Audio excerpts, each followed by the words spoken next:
जोहार। आपका अपना चैनल अल्फा यस में स्वागत है। आप लोग जिस वैकेंसी का बेसब्री से इंतजार कर रहे थे वह वैकेंसी आज आ गया। चलिए देखते हैं कौन सा वैकेंसी के बारे में बोल रहे हैं। देखिए, इसी वैकेंसी के बारे में आप लोग इंतजार कर रहे थे ना। झारखंड सचिवालय अंशुलिपिक प्रतियोगिता परीक्षा 2024 JSSCE 2024, विज्ञापन संख्या 24/2024 नियमित। ठीक है, इसमें एक बैकलॉग भी है और इसका एग्जाम साथ में ही होगा। इसमें बैकलॉग में मात्र एक सीट है, इसलिए नियमित लिखा है, लेकिन परीक्षा साथ में ही होगा। चलिए देखते हैं इसमें क्या क्या अर्हता है। तो इस फॉर्म को कौन कौन भर सकते हैं। देखिए ऑप्शन 1 में क्या लिखा है। कार्मिक प्रशासनिक सुधार तथा राजभाषा विभाग, झारखंड सरकार के पत्रांक 4978 दिनांक 30/7/2024 द्वारा झारखंड सचिवालय अंशुलिपिक सेवा अंतर्गत अंशुलिपिक की संसूचित रिक्तियों के विरुद्ध नियुक्ति हेतु भारत के नागरिकों से विविध प्रपत्र में झारखंड सचिवालय अंशुलिपिक प्रतियोगिता परीक्षा 2024 के लिए ऑनलाइन आवेदन आमंत्रित किए जाते हैं। किसके लिए?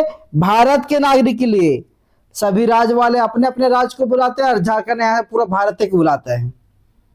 ठीक है, तो पूरा भारत के लोग आके फॉर्म भरिए। जितना लोग शॉर्ट हैंड जानते हैं वो लोग आके फॉर्म भर सकते हैं। परीक्षा शुल्क मात्र 100 रुपया है। ठीक है, ये किनके लिए है? अनरिजर्व के लिए, जिसे जनरल लोग बोलते हैं। और SC ST के लिए, अनुसूचित जाति अनुसूचित जनजाति के लिए मात्र 50 रुपया आप लोग भरते आ रहे हैं।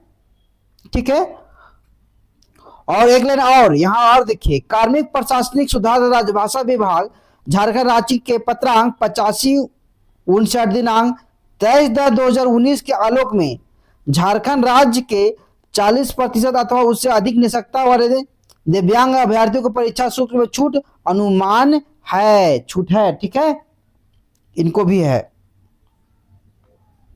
देखिए यहां पे बोल रहे थे मैं बैकलॉग का, क्या बोल रहा है ख में। देखिए, आरक्षित वर्ग की बैकलॉग रिक्तियों के विरुद्ध विज्ञापन 25/2024 प्रकाशित किया गया है, जिसमें कुल रिक्ति 1 है।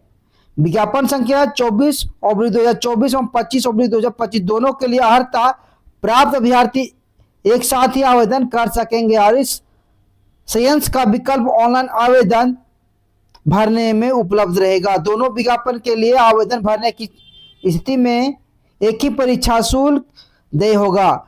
और एक बैकलॉग जो सीट है उसके लिए और जो अभी रेगुलर सीट आया है उस दोनों के लिए एक ही को फॉर्म भरा जाएगा, दोनों की परीक्षा साथ में आएगा। ठीक है, कितना पद खाली है? यह सीट, कितना टोटल सीट है? 454 टोटल सीट है। उसमें से 22 महिला का सीट है, बाकी फिर खेलकूद का 9 है और दिव्यांग लोगों का बाकी है। जो अंधापन और कम दृष्टि वाले उनका 5 सीट है। ठीक है, बहिरापन और जो कम सुनते हैं उनके लिए 5 है, निशक्त के लिए 4 है और बौद्धिक निशक्त जो है उनके लिए 4 सीट है।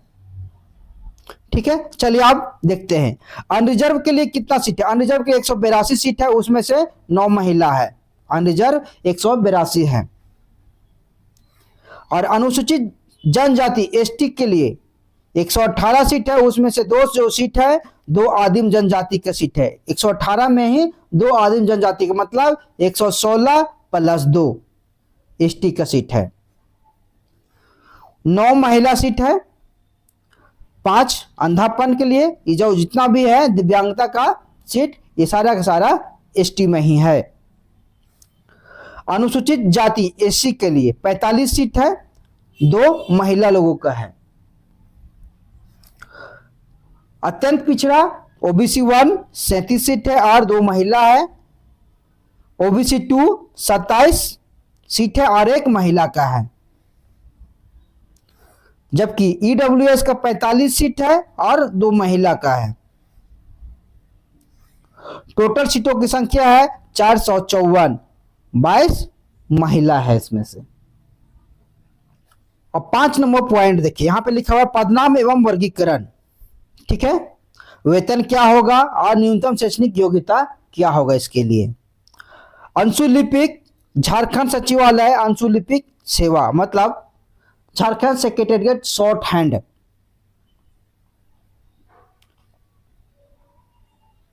शॉर्ट हैंड के लिए, ठीक है।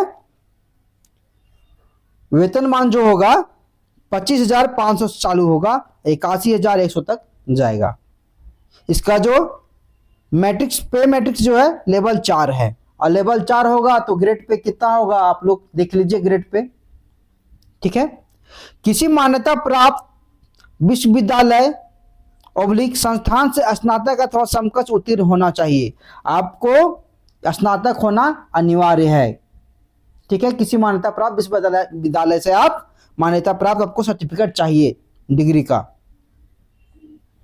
न्यूनतम शैक्षणिक योग्यता, अभ्यर्थियों से उपरोक्त पद के विरुद्ध आवेदन प्राप्त करने की अंतिम तिथि तक उक्त तालिका के स्तंभ 4 में अंकित न्यूनतम शैक्षणिक योग्यता धारित करना अनिवार्य होगा।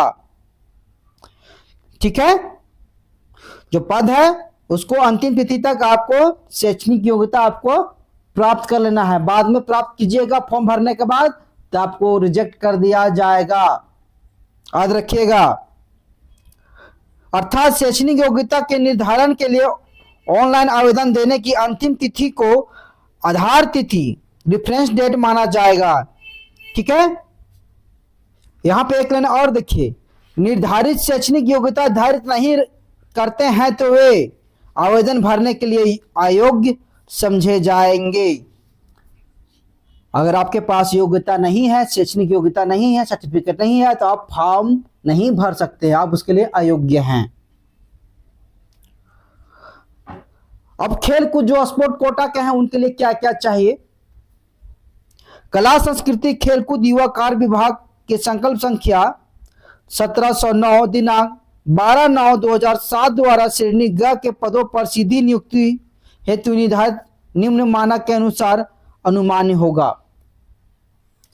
भारतीय ओलंपिक संघ अथवा उससे संबद्ध फेडरेशनों द्वारा आयोजित राष्ट्रीय स्तर की प्रतियोगिता में अगर हैं तो द्वितीय तृतीय स्थान प्राप्त किए हैं तो भर सकते हैं।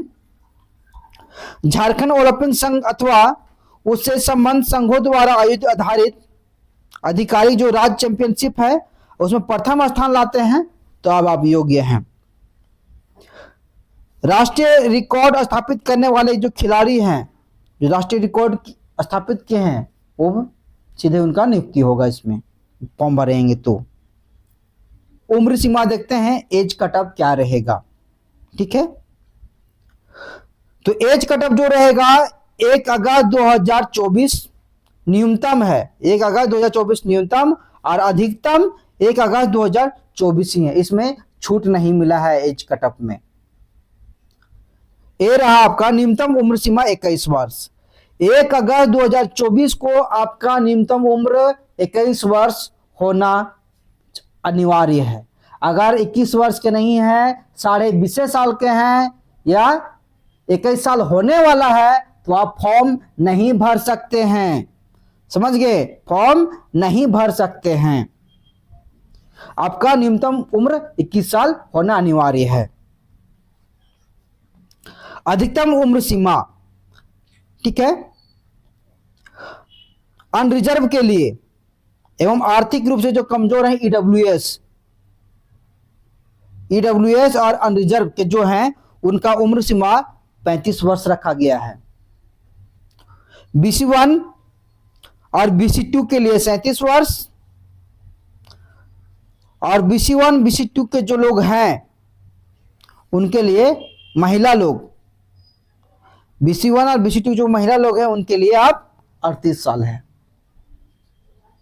BC1 और BC2 की महिला 38 साल और BC1 और BC2 जो पुरुष हैं उनके लिए 37 साल।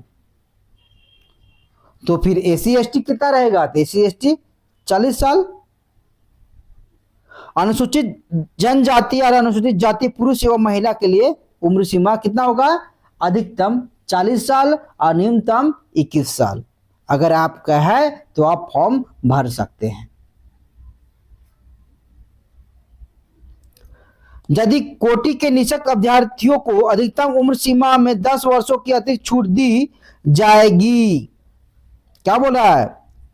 सभी कोटि के निःशक्त जो अभ्यर्थी हैं उनको उम्र सीमा में 10 साल का छूट मिलेगा।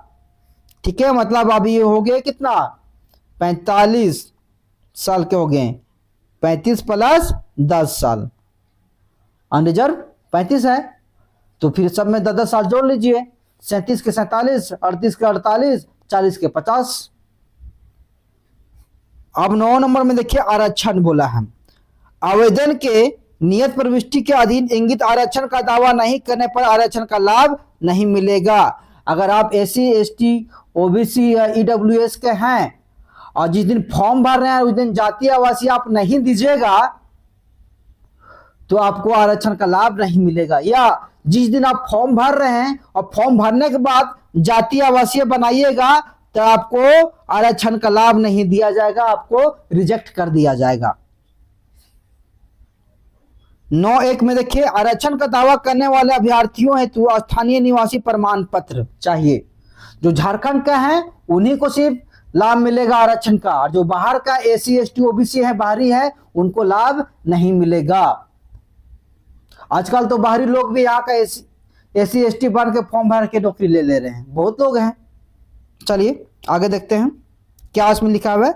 आरक्षण का दावा करने वाले सभी वर्ग के अभ्यर्थियों को कार्मिक प्रशासनिक सुधार तथा राजभाषा विभाग के पत्रांक 4650 दिनांक 2/6/2016 द्वारा निर्धारित प्रपत्र में अनुमंडल पदाधिकारी के स्तर से दिनांक 2/6/2016 तथा इसके पश्चात निर्गत स्थानीय निवासी प्रमाण पत्र मान्य होगा, जिसका मानक प्रपत्र प्रशिष्टि 7 पर धारित होगा।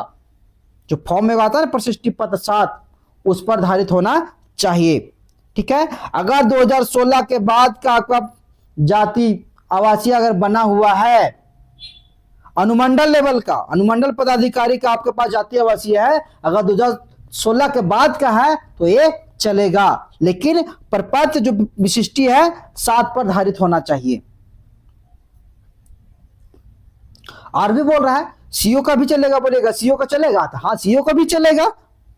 तो कार्मिक प्रशासनिक सुधार राजभाषा विभाग पत्रांक संख्या 5752 दिनांक 19/7/2019 द्वारा निर्धारित प्रपत्र में 19/7/2019 को अथवा उसके पश्चात अंचलाधिकारी के स्तर के निर्गत स्थानीय निवासी प्रमाण पत्र मान्य होगा। अगर 19/7/2019 के बाद का अगर सीओ साहब बनाते हैं आवासीय प्रमाण पत्र तब मान्य होगा, अगर 2019 के पहले का है तो मान्य नहीं होगा, तो आप फॉर्म नहीं भर सकते हैं। लेकिन इसके लिए जो प्रशिष्टि प्रपत्र है वो 8 पर धारित होना चाहिए। जो आवासीय आपका बना हुआ है प्रपत्र 8 पर होना चाहिए। ख में देखिए बोल रहा है 19/7/2019 के पूर्व अंचलाधिकारी स्तर के निर्गत स्थानीय निवासी प्रमाण पत्र मान्य नहीं होगा। अगर 19/7/2019 से पहले का आपके पास आवासीय है तो नहीं मान्य होगा। ग में बोल रहा है 2/6/2016 का पूर्व किसी भी स्तर के निर्गत स्थानीय निवासी प्रमाण पत्र है तो मान्य नहीं होगा। अगर आपके पास एसडीओ या डीसी स्तर का आवासीय प्रमाण पत्र बना हुआ 2016 से पहले का तो मान्य नहीं होगा। एक और देखिए यहां पे लिखा हुआ है अंगा में, आवेदन समर्पित करने की अंतिम तिथि के पश्चात निर्गत स्थानीय निवासी प्रमाण पत्र मान्य नहीं होगा। हमने पहले बताया था जिस दिन आप फॉर्म भर रहे हैं उस दिन के बाद अगर बनाते हैं आप जातीय आवासीय तो आपको लाभ नहीं मिलेगा। फॉर्म भरने से पहले आपका जातीय आवासीय बना हुआ होना चाहिए। च में देखिए पिता पति के आधार पर निर्गत स्थानीय निवासी प्रमाण पत्र मान्य होंगे। पिता या पति के आधार पर स्थानीय निवासी प्रमाण पत्र बना है तो मान्य होंगे। पति के आधार पर निर्गत स्थानीय निवासी प्रमाण पत्र एवं अन्य प्रमाण पत्रों में अभ्यर्थियों का नाम भिन्न होने पर प्रमाण पत्रों की जांच के दौरान इस संबंध में शपथ पत्र समर्पित करना अनिवार्य होगा। अब बोलिएगा तो हम तो पति के नाम पर बना लेंगे, अगर हम दूसरे राज्य से हैं तो नहीं भरवा पाइएगा। अगर आप दूसरे राज्य के हैं तब नहीं, अपने राज्य के हैं तो पति के नाम पर बना के आप कर सकते हैं। 9 नंबर 2 देखिए पॉइंट, जाति प्रमाण पत्र। झारखंड राज्य के अनुसूचित जाति एवं जनजाति के संदर्भ में जिला अनुमंडल के उपायुक्त, अनुमंडल पदाधिकारी स्तर से निर्गत जाति प्रमाण पत्र जिसका प्रपत्र प्रशिष्टि 1 पर धारित होना चाहिए। अगर आपके पास जाति प्रमाण पत्र डीसी के या एसडीओ का बना हुआ है तो प्रशिष्टि पत्र 1 पर आपका बना हुआ चाहिए। कार्मिक प्रशासनिक सुधार राजभाषा विभाग पत्रांक 1754 दिनांक 25 फरवरी 2019 द्वारा निर्धारित प्रपत्र में 25 फरवरी 2019 को अथवा उसके पश्चात अंचलाधिकारी के स्तर से निर्गत जाति प्रमाण पत्र जिसका मानांक प्रपत्र प्रशिष्टि 3 पर धारित है ये मान्य होगा। अगर 25 फरवरी 2019 के बाद क्या आपके पास सीओ का लेटर बना हुआ है, आपका जाति प्रमाण पत्र बना हुआ है तो मान्य होगा, लेकिन प्रशिष्टि जो है वो 3 पर बना हुआ होना चाहिए। ठीक है। 4 में देखिए बोलता है ओबीसी के लिए है ये। ओबीसी के लिए क्या बोलता है, पिछड़ा वर्ग 1 और पिछड़ा वर्ग 2 के लिए दिनांक 29/8/2012 को अथवा उसके पश्चात उपायुक्त अथवा अनुमंडल पदाधिकारी स्तर से निर्गत गैर क्रीमी लेयर जाति प्रमाण पत्र जिसका मानांक प्रपत्र प्रशिष्टि 2 पर धारित है, किंतु जाति प्रमाण पत्र की वैधता समाप्त होने की स्थिति में संबंधित अभ्यर्थियों का कार्मिक प्रशासनिक सुधार तथा राजभाषा विभाग पत्रांक 1754 दिनांक 25 फरवरी 2019 के अधीन प्रपत्र 15 में गैर क्रीमी लेयर 100 घोषणा पत्र समर्पित करना अनिवार्य होगा। ठीक है, क्रीमी लेयर जिसका मानक प्रपत्र प्रशिष्टि 5 पर धारित होना चाहिए। अथवा में क्या बोल रहा है, कार्मिक प्रशासनिक सुधार राजभाषा विभाग पत्रांक संख्या 1754 25 फरवरी 2019 के आलोक में दिनांक 25 फरवरी 2019 के अथवा उसके पश्चात अंचलाधिकारी स्तर के निर्गत जाति प्रमाण पत्र जिसका मानक प्रपत्र प्रशिष्टि 4 पर धारित है वो चलेगा। ग पॉइंट देखिए, इसमें बोल रहा है आर्थिक रूप से कमजोर नागरिकों के वर्ग के अधीन आरक्षण का लाभ सक्षम पदाधिकारी द्वारा जारी आय एवं संपत्ति प्रमाण पत्र प्रस्तुत कर प्राप्त किया जा सकेगा। ठीक है, तो देख लीजिएगा यहाँ पर घ पॉइंट देखिए, वहां पे क्या बोल रहा है, दिनांक 25 फरवरी 2019 से पूर्व सीओ स्तर के अंचलाधिकारी स्तर के निर्गत अथवा प्रशिष्टि में अंकित प्रपत्र से भिन्न प्रपत्र में अंचलाधिकारी यानी सीओ स्तर के निर्गत जाति प्रमाण पत्र या आय एवं संपत्ति प्रमाण पत्र मान नहीं होगा 2019 के। ठीक है, 25 फरवरी 2019 से पहले आपके पास सीओ का बना हुआ है जाति या आय प्रमाण पत्र तो मान नहीं होगा। दूसरा पॉइंट में देखिए बोल रहा है आवेदक अपने नाम की वर्तनीय स्पेलिंग की वही लिखेंगे जो मैट्रिक के सर्टिफिकेट अंक पत्र में अंकित है। ठीक है, मतलब कह रहा है आपका जो 10th क्लास का जो सर्टिफिकेट है मैट्रिक वाला उसमें जो आपका नाम लिखा हुआ है स्पेलिंग अंग्रेजी का वही लिखिएगा। अगर आप दूसरा लिख दीजिएगा तो नहीं चलेगा। सोचिएगा अरे मेरा मैट्रिक में वो नाम है, हम इंटर में हम तो सुधार लिए हैं तो वो चलेगा, वैसे नहीं चलेगा। जैसे मेरा नाम था सुनील सुमन,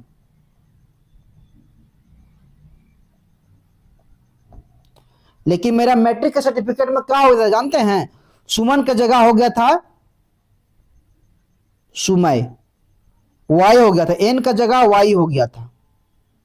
तो हम जो फॉर्म भरेंगे हम सुनील सुमय ही भरेंगे, लेकिन हम क्या कह रहे थे, फॉर्म भरने से पहले इसमें सुधार कर लिए, हम सुमय को सुधार करके सुमन कर लिए तो मेरा ठीक हो गया। अगर आपका गलती है, अगर आपका यही समस्या है तो वही आप फॉर्म में भरिएगा, बाद में आप सोचिएगा कि नहीं मेरा नाम तो ये था मैं ही भरेंगे तो नहीं चलेगा। ठीक है, अगर आप लोग आप फॉर्म भर दिए हैं तो आप लोग को फॉर्म भरने के बाद आपको प्रिंट आउट मिल जाएगा। प्रिंट आउट मिलेगा 6/9/2024 से 5/10/2024 के मध्य रात्रि तक आपको मिलेगा। देखिए कारीगर रजिस्ट्रेशन करने, परीक्षा शुल्क भुगतान करने एवं फोटो हस्ताक्षर अपलोड कर आवेदन पत्र का प्रिंट आउट लेने हेतु दिनांक 6/9/2024 से 5/2024 की मध्यरात्रि तक आप ले सकते हैं। 13 नंबर पॉइंट यहां बोल रहा है आवेदन की प्रविष्टियों में संशोधन। अब आवेदन के उसमें कुछ संशोधन करना है तो क्या कर सकते हैं। दिनांक 7/10/2024 से 9/10/2024 तक ऑनलाइन आवेदन पत्र में अभ्यर्थियों का नाम, जन्म तिथि, ईमेल आईडी एवं मोबाइल संख्या को छोड़कर किसी भी अशुद्ध प्रविष्टि को संशोधित करने के लिए पुनः लिंक उपलब्ध कराई जाएगी। अगर आपका नाम, जन्म तिथि, ईमेल आईडी, मोबाइल नंबर में अशुद्धि हो गया है तो आप उसका संशोधन नहीं कर सकते हैं, बाकी चीज में आप कर सकते हैं। इसके लिए आपके लिए एक दिन एडिटिंग करने का मौका दिया जाएगा। 15 नंबर पॉइंट है परीक्षा का स्वरूप कैसा होगा।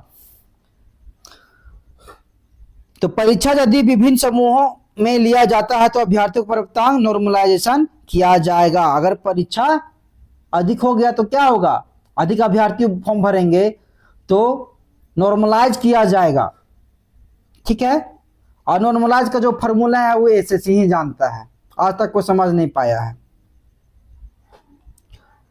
एवं मेगा सूची उसके प्राप्तांक के नॉर्मलाइज के अंक के आधार पर तैयार किया जाएगा तथा परीक्षा पर प्रकाशन के पश्चात उन्हें नॉर्मलाइज अंक ही दिया जाएगा, ठीक है। परीक्षा का स्वरूप एवं पाठ्यक्रम। परीक्षा का स्वरूप क्या होगा और सिलेबस क्या है। प्रथम चरण कौशल जांच परीक्षा होगा, द्वितीय चरण लिखित परीक्षा होगा।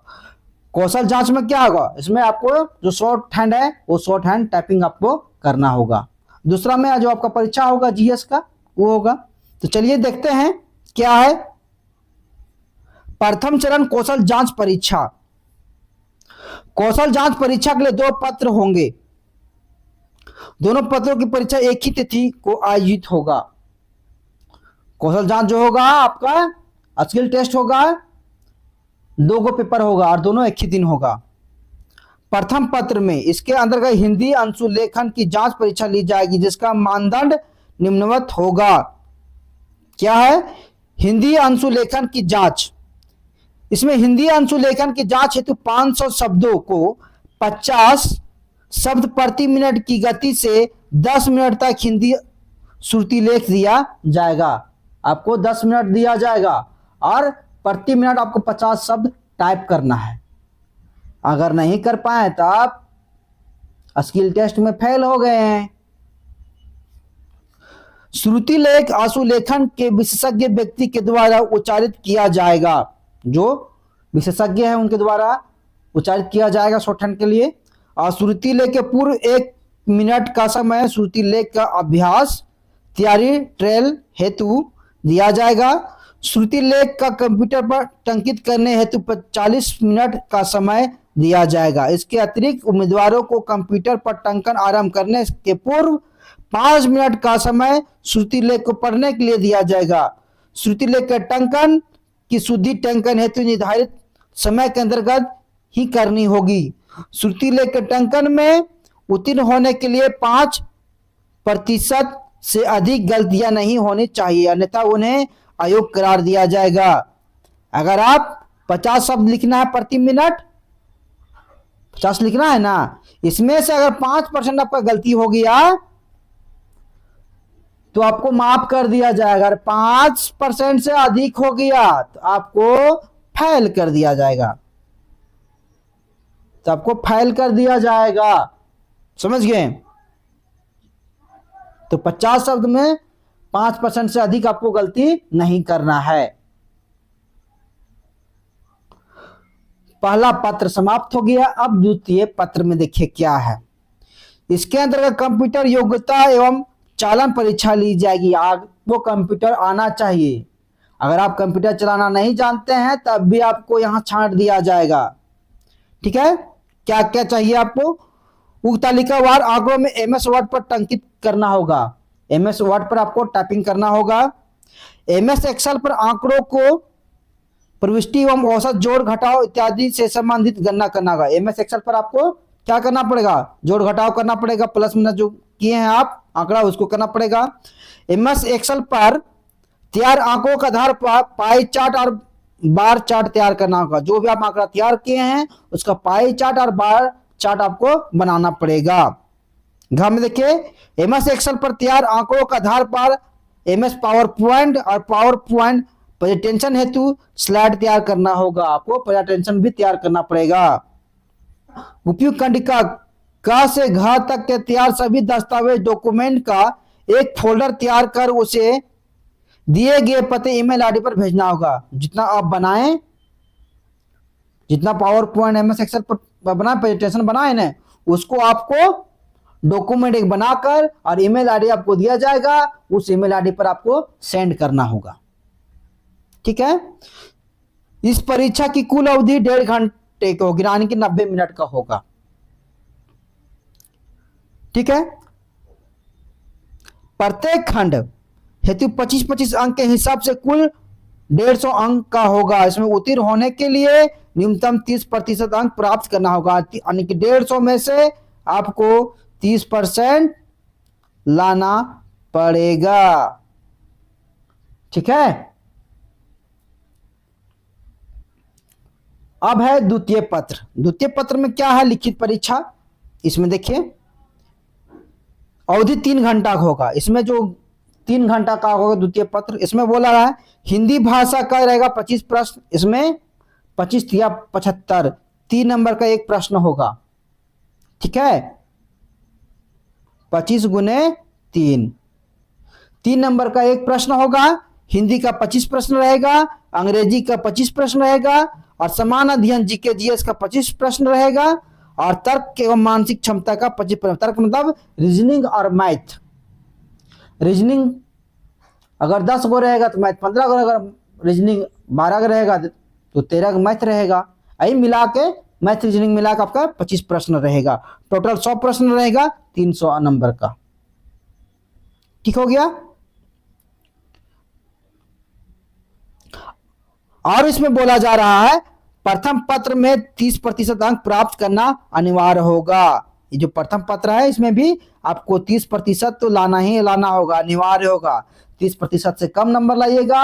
अगर पेपर 1 अच्छा चल गया, शॉर्ट हैंड अच्छा हो गया और इसमें फेल कर गए तो फेल होकर गए आप। प्रथम पत्र का पाठ्यक्रम सिलेबस जो पेपर 1 का उसका क्या रहेगा? हिंदी भाषा एवं ज्ञान, इसके अंतर्गत हिंदी अनुच्छेद एवं हिंदी व्याकरण से संबंधित प्रश्न रहेगा। और उसमें भी दूसरा अंग्रेजी का, अंग्रेजी अनुच्छेद और अंग्रेजी का व्याकरण रहेगा। समान अध्ययन में क्या रहेगा? इसके अंतर्गत समसामयिक विषयों, भारत देश, झारखंड राज्य एवं समान विज्ञान से संबंधित प्रश्न पूछे जाएंगे। क्या क्या रहेगा देख लीजिए। करंट अफेयर भारत देश से, यानी भारत का जो जीके जीएस रहेगा वो झारखंड जीएस रहेगा और साइंस से संबंधित प्रश्न रहेगा। और तर्क एवं मानसिक क्षमता का, इसमें क्या रहेगा? इसके मैट्रिक स्तर के तर्क एवं मानसिक क्षमता, जांच हेतु शाब्दिक एवं गैर शाब्दिक, जिसमें सादृश्य, समानता एवं भिन्नता, स्थान, कल्पना, अभिव्यक्त, समस्या समाधान, विश्लेषण, दृश्य, स्मृति, विभेद, अवलोकन, संबंध, अवधारण, ये सब रहेगा। गणित के तर्क शक्ति, शाब्दिक, चित्रात्मक, वर्गीकरण, गणितीय, सब इंग्लिश में अगर इसको पढ़िएगा तो आपको और अच्छा से समझ में आ जाएगा। ठीक है।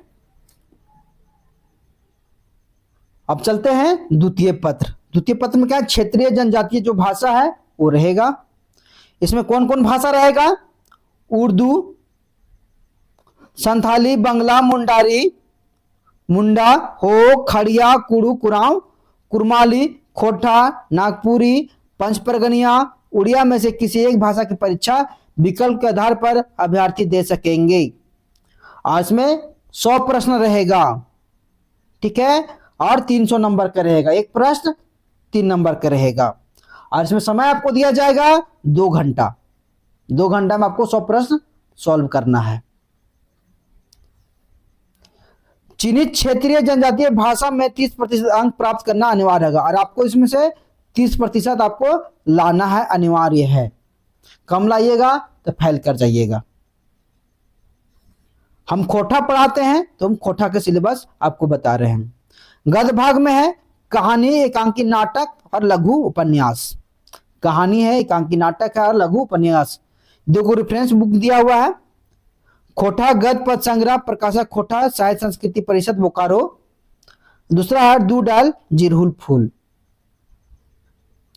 व्याकरण में संज्ञा, सर्वनाम, कारक, लिंग, निर्णय, मुहावरा, ये जो भी मैट्रिक लेवल पर जो वैकेंसी आया है फील्ड वाला, उसमें सेम सिलेबस है। सहायक पुस्तक जो व्याकरण के जो सहायक पुस्तकें हैं वो देखिए कौन कौन है। खोटा साहित्य सैद्धांतिक व्याकरण, डॉक्टर ए के झा का जो व्याकरण किताब है वो है। खोटा व्याकरण लेखक वासुदेव महतो जी का है। निबंध है समसामयिक विषय पर। निबंध में कौन कौन सा है? सहायक ग्रंथ खोटा निबंध संग्रह, संपादक मंडल कुमारी शशि, विनोद कुमार और डॉक्टर बी एन ओहदार। खोटा निबंध में डॉक्टर बी एन ओहदार। ठीक है, ये रहा आपका खोटा का सिलेबस।